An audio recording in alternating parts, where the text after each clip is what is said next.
Olá, amados. Vamos retomando as atividades de Gênesis, capítulo de número 34. E se vocês quiserem, já esteja aí com as suas Bíblias abertas, para nós podermos ler, meditar, estudar algo daquilo que Deus, de maneira assim tão graciosa, Ele quer nos dar, nos conceder nesse momento aqui que nós estamos juntos, lendo, estudando a palavra dEle. Eu sempre creio nisso, de que quando nós abrimos a palavra, a Bíblia, Deus, Ele deseja comunicar algo para a gente, Ele deseja falar conosco. Então, meu amado, que o seu coração agora esteja aberto para ouvir aquilo que Deus tem para dizer, Não o que você espera ouvir, não aquilo que, de repente, você tem preconcebido já, mediante algumas experiências no passado, com algumas ideias. Não, vamos tirar isso, mas vamos deixar apenas e tão somente aquilo que Deus diz. Eu falo isso porque muitas vezes a gente olha a Bíblia, olha a palavra com uma ótica que nós desenvolvemos, que nós criamos, que nós fizemos. Uma ótica existencialista, ou é uma ótica socialista, ou é uma ótica capitalista, ou é uma ótica de qualquer outro tipo de filosofia ou ideologia. Ótica humanista, por exemplo, está muito na moda há tempo, já está na moda a ótica humanista, de interpretar a Bíblia olhando de uma maneira humanística, muitas coisas. Esqueça isto, porque isso é algo que na verdade não destrói aquilo que Deus quer falar. Permita que apenas e tão somente a Bíblia, a palavra de Deus, seja realmente o árbitro em nossos corações. Amém? Convido você para a gente juntos fazermos uma oração e pedirmos a presença do Espírito do Senhor aqui nesse lugar. Pai querido, abençoe esse momento. Abençoa, Senhor, com a Tua presença, com o Teu poder, com a Tua graça, que o Teu Espírito Santo, Senhor, agora, nesse momento, esteja aqui falando conosco, fazendo a gente entender o que temos aí pela frente. Permita, Deus, em nome de Jesus, que a Tua presença seja exaltada, honrada, que seja magnificada nesse momento que nós queremos ter aqui, Senhor. Repreendo todo e ordeno que Satanás e toda a hoste perversa do mundo das trevas seja removida e retirada. Em nome do Senhor Jesus Cristo, eu declaro, em nome de Jesus, a presença do Senhor, a alegria do Senhor, a palavra poderosa do Senhor, em nome de Jesus Cristo. Amém. Então, gente, já convidamos aí cada um de vocês para que possamos juntos ler a Bíblia no capítulo 34. Eu não sei se vocês lembram, mas na última parte do capítulo 33 que nós estudamos, ou melhor, foi numa ocasião única, nós tínhamos falado o seguinte, que Jacó deveria ter ido adiante, ele não devia ter ficado nessa terra aqui, em que ele fica, a terra de Siquém, porque ele iria experimentar dissabores, realmente uma situação muito difícil, e aqui nós vamos ver o que exatamente aconteceu, Então no capítulo 34 ele começa assim: certa vez, Diná, filha de Jacó, e Lia, saiu para visitar algumas moças que viviam na região. Algumas traduções dizem assim, para ver as filhas da terra, Já vamos falar um pouco sobre isso. Aí no versículo 2, o príncipe daquela terra era Siquém, filho de Amor. E terra de Siquém, o Siquém é o nome do filho de Amor, então era a terra em que ele vivia. Quando ele viu Diná, a agarrou e a violentou. Mas depois apaixonou-se por ela e tentou conquistar sua afeição com palavras carinhosas. Disse a seu pai, Amor, consiga-me essa moça, pois quero me casar com ela. Jacó logo soube que Siquém tinha violentado Diná, sua filha, mas, como seus filhos estavam no campo cuidando dos rebanhos, não disse nada até que eles voltassem. Aí no versículo 6, Amor, pai de Siquém, foi tratar da questão com Jacó. E nesse meio tempo, os filhos de Jacó voltaram do campo, assim que souberam o que havia acontecido. Ficaram abalados e furiosos porque sua irmã tinha sido violentada. Siquém tinha cometido um ato vergonhoso contra a família de Jacó, algo que jamais se deve fazer. Hamor, né, fez um pedido a Jacó e seus filhos. Meu filho Siquém se apaixonou por sua filha. Por favor, permitam que ele se case com ela. Aliás, podemos arranjar outros casamentos. Vocês entreguem suas filhas para os nossos filhos e nós entregaremos nossas filhas para seus filhos. Vocês poderão viver em nosso meio. A terra está à disposição. Estabeleçam-se aqui, né? E façam negócios aqui. Fiquem à vontade para comprar propriedades na região. Então o próprio Siquém falou ao pai e aos irmãos de Diná: por favor, sejam bondosos comigo e deixem que eu me case com ela. Ele implorou, né? Eu lhes darei o que me pedirem, seja qual for o dote ou presente que pedirem, eu o pagarei por maior que seja. Só peço que me entreguem a moça para ser minha mulher. Vou dar uma olhadinha em algumas coisas aqui que são muito importantes. Primeiro, Diná, ela vai sair para dar um rolê, vamos assim dizer, né? Vai dar uma volta na região. Certamente ela queria conhecer as outras moças, sabe lá com que propósitos no coração. Uma das coisas que a gente pode pensar aqui é o seguinte, né? Jovem gosta de estar com jovens e certamente ela queria estar com outros jovens. Não sabemos as intenções, os interesses, né? Mas uma coisa a Bíblia assim sugere que ela de repente queria conhecer outras coisas, outras paragens, outras pessoas, e inclusive outras pessoas que sabidamente não mantinham uma comunhão com o Senhor. Porque quando ele fala conhecer as filhas da terra, subentende que ela queria conhecer pessoas de povos que não adoravam a Deus. Infelizmente isso tem acontecido demais durante os tempos. Isso não é algo que acontece hoje ou que aconteceu no passado. Isso tem acontecido sempre. Sempre as pessoas parece que elas estão insatisfeitas e elas querem conhecer algo novo. Não, nós precisamos experimentar algo novo, algo diferente, né? E aí, às custas disso, elas vão para lugares que sabidamente Deus não aprova. Eu creio que o Senhor, quando viu tudo isso acontecendo, não aprovou e ficou certamente triste, porque havia o interesse no coração dela de conhecer outros povos, outras maneiras de ver o mundo, quem sabe.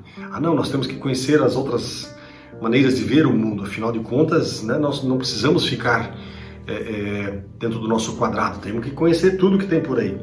É uma filosofia muito estranha, muito perversa, porque se esconde, na verdade, um desejo dentro do coração de ver o que, né, o que existe fora do reino do Senhor, fora do reino de Deus.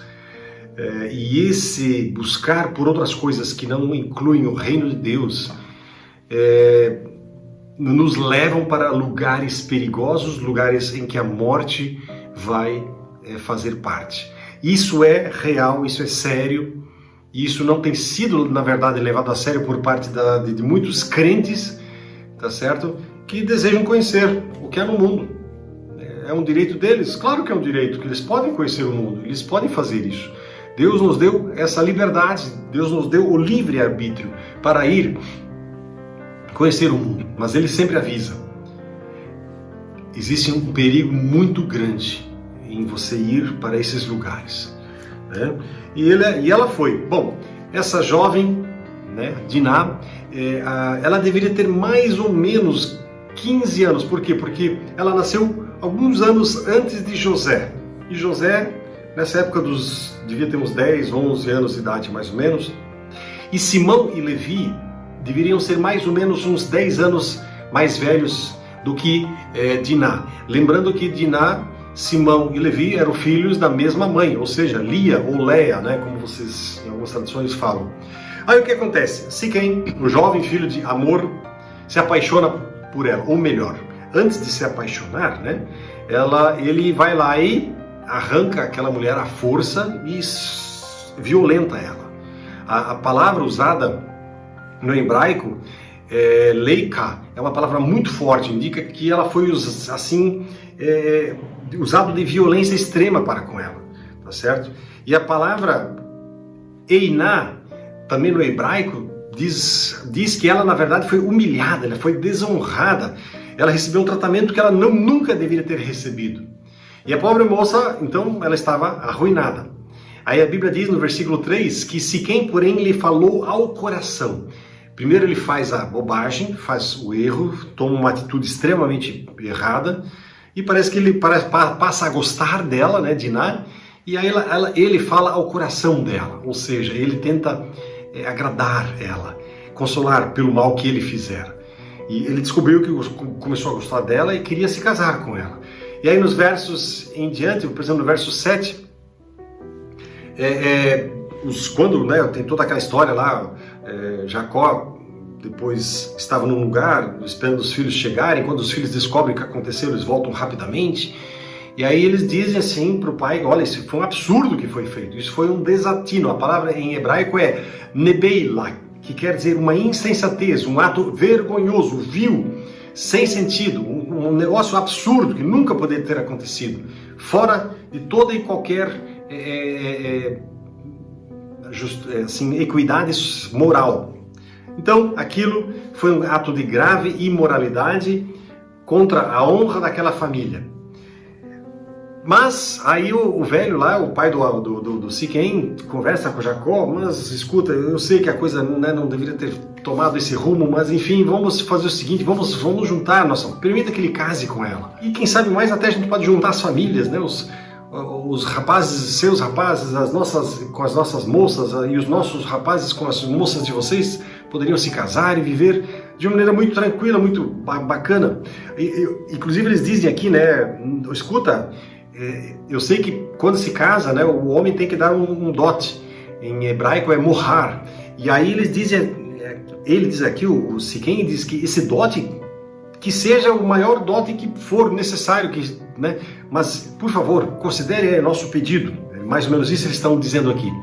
Aí, né, a situação ela é tão assim complicada que no versículo 13, porque a princípio Jacó até gostou da ideia, e os filhos é que maquinam algo perverso. Vamos ver, versículo 13. Os filhos de Jacó responderam com falsidade a Siquém e a seu pai Amor, uma vez que Siquém tinha violado Diná, a irmã deles, e disseram: não podemos permitir que uma coisa dessas aconteça, pois você não é circuncidado. Então eles usaram um subterfúgio aqui. Seria uma vergonha para nossa irmã casar-se com um homem como você. Porém, temos uma solução. Se todos os homens do seu povo forem circuncidados como nós somos, entregaremos nossas filhas e nos casaremos com as suas filhas. Viveremos entre vocês e nos tornaremos um só povo. Mas se não concordarem em ser circuncidados, tomaremos a nossa irmã e iremos embora. Então, lá no versículo 18, Amor e seu filho Siquém aceitaram a proposta, sem demora, né? E Siquém fez o que tinha pedido, pois desejava ardentemente a filha de Jacó. Siquém era o mais respeitado dos membros da sua família e foi com seu pai Amor, né, apresentar a proposta aos líderes que estavam à porta da cidade. E aí, esses homens, lá no versículo 21, diz assim: esses homens são nossos amigos, disseram eles. Devemos convidá-los para viver entre nós e negociar livremente conosco. Há bastante espaço para eles nessa terra. Podemos nos casar com as filhas deles e eles com as nossas. Mas eles só aceitarão ficar aqui e tornar-se um só povo conosco se todos os nossos homens forem circuncidados, como eles são. Se o fizermos, todos os seus rebanhos e bens passarão com o tempo a ser nossos. Aceitaremos a condição deles e deixemos que se estabeleçam entre nós. No versículo 23. E aí no versículo 24, né, ele diz assim, o versículo 24. Todos os membros do conselho da cidade concordaram com Amor e Siquém, e todos os homens da cidade foram circuncidados. Aí, 3 dias depois, olha só o que acontece, né? 3 dias depois, quando eles ainda estavam sentindo dores dos filhos de Jacó, sentindo dores, 2 filhos de Jacó, que seriam Simão e Levi, irmãos de Diná, por parte de pai e mãe, tomaram suas espadas e entraram na cidade sem encontrar resistência. Eles estavam passando bastante dor, era o 3º dia após a pequena cirurgia, né? Então massacraram todos os homens de lá e mataram Hamor e seu filho Siquém ao fio da espada. Depois tiraram Diná da casa de Siquém e voltaram para o acampamento. Enquanto isso, o versículo 27 continua dizendo assim, né? Os outros filhos de Jacó chegaram à cidade. Vendo eles que todos os homens estavam mortos, o que eles fizeram? Versículo 27, né? Os 2 lá mataram e o resto dos irmãos dele viram o que tinha acontecido. O que eles fizeram? Saquearam a cidade, pois a sua irmã tinha sido violentada ali. Versículo 28, levaram as ovelhas, os bois, os jumentos, tudo que conseguiram encontrar dentro da cidade e nos campos. Tomaram as riquezas, saquearam as casas e levaram as crianças e mulheres como prisioneiras. Depois de tudo isso, Jacó disse a Simeão e a Levi: vocês arruinaram a minha vida, serei odiado por todos os povos desta terra, pelos cananeus e os ferezeus. Somos tão poucos que eles se unirão e nos esmagarão. Eles me atacarão e toda a minha família será exterminada. Mas eles responderam: por acaso deveríamos permitir que a nossa irmã fosse tratada como prostituta? Olha só que história assim, que beira o absurdo até, né? Aí o que acontece? Os filhos de Jacó, né? Eles eram esquentados, inescrupulosos, né? E usaram subterfúgio de algum preceito religioso. Obrigaram os homens de Siquém a se circuncidarem, todos eles fizeram isso. Esse povo aqui se chama os heveus, né? Eles aparentemente não se opuseram, porque eles de certo já conheciam esse tipo de prática comum entre alguns tipos de povos que haviam naquela época. E aí, lá no versículo 25 até o 29, nós vemos que Simão e Levi atacam a cidade e os irmãos depois vão atrás e saqueiam a cidade. O que nós temos aqui, gente? Um capítulo triste, um capítulo sórdido, onde está envolvido paixão, crueldade, desgraça. Dos versículos 30 a 31, nós vemos o que acontecendo, o povo escolhido de Deus se comportando em sua própria terra como um grupo de cruéis assassinos, cruéis pagãos, ou seja, aqueles estão mostrando que na verdade eles não eram diferentes, né? Ou seja, eles mostraram aí uma atitude muito mesquinha, muito pobre, muito ruim, muito complicada. Eles se tornaram talvez até pior do que os pagãos, né? Porque eles deveriam dar algum exemplo. Mas por que isso aconteceu? Por que esse tipo de atitude, né? Olha só, Jacó, quando descobre tudo isso, o que ele faz? Em vez de repreender duramente seus filhos, ele perde mais uma oportunidade de educar os seus filhos, porque ele diz assim: não, imagina agora, os caras aí, o resto dos povos aqui da vizinhança, eles vão olhar pra gente e vão querer detonar com a gente, vão querer acabar com a gente. Ou seja, ele não fala do erro e do pecado dos seus filhos.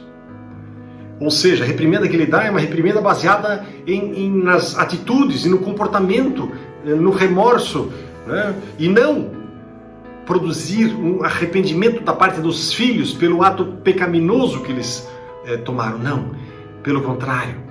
Ele vai lá e o que eles vão fazer com a gente agora? E aí o que acontece? Os próprios filhos, obviamente, já que a reprimenda foi uma reprimenda vagabunda, desculpe a expressão, mas uma reprimenda assim vergonhosa, o que eles fazem? Eles dão uma resposta também na altura dessa reprimenda vergonhosa. Mas por que nós iríamos, permitir que tal atitude eles quando fizessem com a gente? Ou seja, nós temos aqui uma história muito triste. Um pai que perdeu a chance, não foi aqui agora nesse momento, né? Ele perdeu a chance de educar os seus filhos. Isso certamente, o fato de ele estar preocupado em, quem sabe, amealhar muita grana, muito dinheiro, muitos bens e coisa e tal, os seus filhos, quem sabe, ficaram, né, largados e viveram a vida deles de uma maneira que, obviamente, não era uma maneira correta. Ou seja, uma educação ruim, difícil, perversa, talvez, não vou dizer perversa, mas o cara, em vez de estar ocupado ensinando seus filhos, ele estava ocupado com outras coisas. e ele negligenciou a coisa mais importante, que é ser pai e ser família. Se nós negligenciarmos isso, nós igualmente vamos conhecer a vergonha de problemas e sofrimentos e dores que vão fazer parte da nossa vida. Deus nos quer poupar e preservar disso. Ainda é agora, hora e momento de eu e você voltarmos atrás e mudarmos a atitude, aquilo que nós estamos fazendo de errado. Deus está nos chamando, está lhe chamando para você voltar e de novo andar nos caminhos dele. Amém? Eu quero orar por você. Pai querido, nessa história nós aprendemos que tem duas coisas muito fortes que acontecem aqui. Primeiro, Diná vai ver as filhas dos homens, ou seja, ela está buscando, quem sabe, algum tipo de alegria, algum tipo de prazer, algum tipo de contentamento longe da tua presença. E a segunda coisa muito difícil que nós percebemos aqui, os filhos de Jacó, eles não tiveram um ensinamento, uma educação que eles deveriam ter tido. E por isso mesmo, Senhor, essa tragédia, essa situação difícil e triste se abateu sobre esta casa. Pai, quem sabe agora, Senhor, muitos dos que estamos ouvindo esta palavra, também precisamos olhar para dentro e dizer: caramba, que coisa triste está acontecendo na minha casa, na minha vida, na minha família. Por isso, Senhor, eu estou aqui para clamar e pedir, meu Deus, para que Tu, Senhor, mudes a situação desses que estão ouvindo esta palavra. Muda, Senhor, a história. Transforma, Senhor, e produza, Senhor, uma alegria, produza uma vida, algo, Senhor, novo e especial em cada um desses corações que estão ouvindo esta palavra, Senhor, porque somente Tu podes mudar. Nós nos prostramos diante de Ti, pedindo perdão pelos nossos erros e pecados, e pedimos, ó Deus, em nome de Jesus, que Tu mudes essa história de todos aqueles que estamos agora, Senhor, nos prostrando e declarando: Senhor, me ajuda, em nome de Jesus.